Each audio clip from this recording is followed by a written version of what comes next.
Will they be knuckin' and buckin'?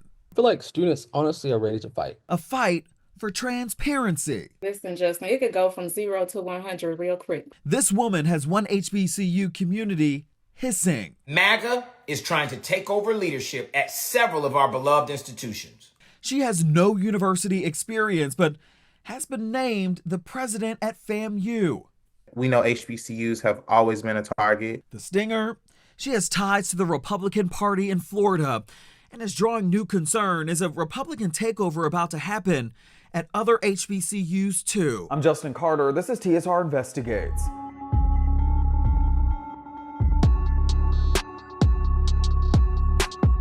$650,000 a year with no experience. Where they do that at? Well, for months, Florida A&M University, they've been searching for their next president of the university, but something fishy is allegedly on the horizon. And it came last month after the Presidential Selection Committee, they came up with a last-minute addition to their candidate pool.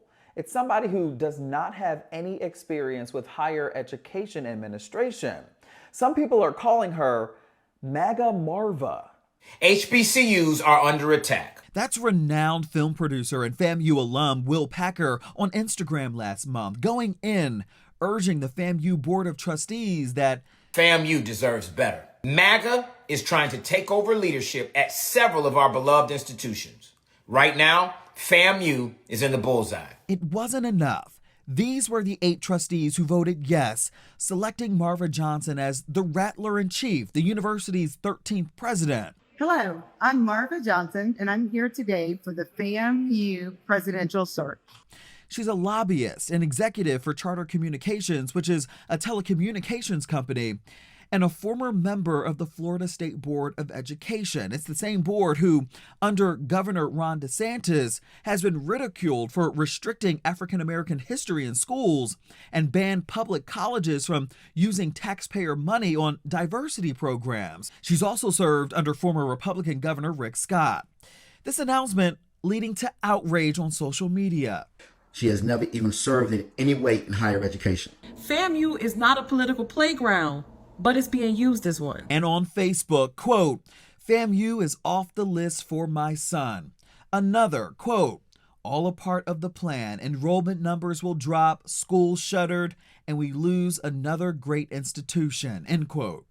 There has been some disappointment in the transparency of the process. It certainly raised eyebrows for Tiffany Young, a FAMU alum, and a former politician herself. She was a city councilwoman in Dallas. Why do you think she was moved along? Is this political? That is a great question. I wish I had the answer to that question. We don't have the answer. How did we get here? You know, when you had other candidates who were qualified, as I understand it, you know, you had 50 to 60 finalists who had academic background, you know, and how do you, it's just like, hey, I've served on the board for a hospital for the last 8 years, but does that mean I can now go and be a doctor, or I can go and be the CEO of a hospital? No. A candidate said to be a shoo-in for the role, FAMU's chief operating officer, Donald Palm, a favorite among students and faculty, even endorsed by the Alumni Association. The one thing I will say is, though I've not managed any of those areas with direct oversight,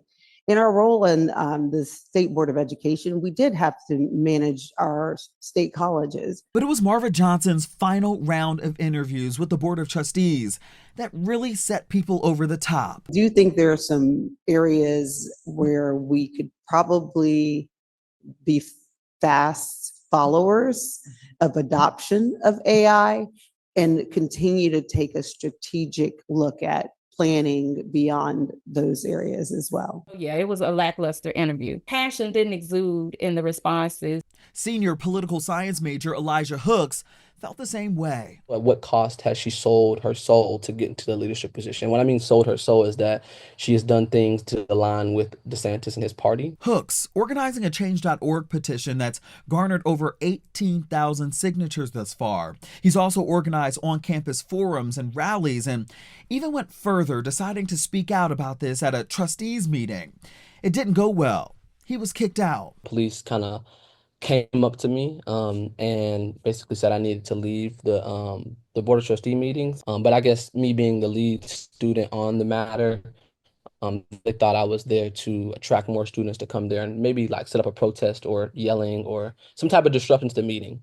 And they didn't want me to be that distraction. What has been the temperature and mood on the campus? I feel like students honestly are ready to fight. I feel like it's not the same FAMU as it will be when President Johnson takes over. Johnson's nomination also coming at a time when public universities are grappling with threats over their state and federal funding.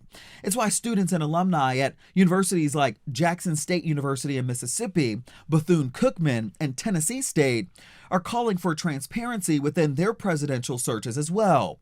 All three are without permanent presidents right now. We know HBCUs have always been a target. We've always been overlooked, underfunded, but have always overproduced. Recent FAMU grad and journalist Yuquan Tony, he says he's optimistic for the future, despite the uncertainty. I knew nothing about Marva Johnson until this presidential search took place. Where did she come from? How is she qualified? It's already been done. The action's been done. She's already there. So all we have now is to give her a chance. Now, Johnson supporters have said that although she might not be an academic leader, they certainly believe that she will lead the university on the right path when it comes to getting funding.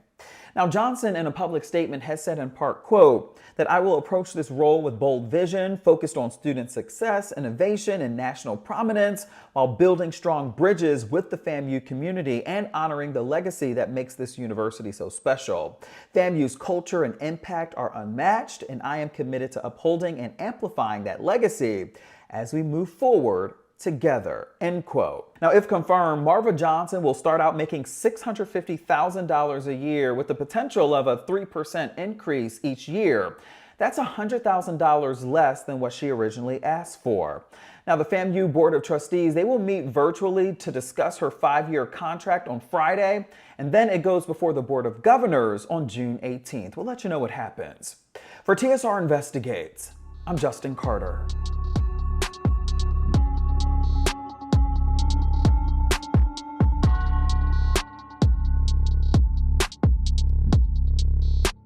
Hello, roommates, and thank you for watching our YouTube channel. Do you want more TSR Investigates? Be sure to subscribe and check us out at theshaderoom.com.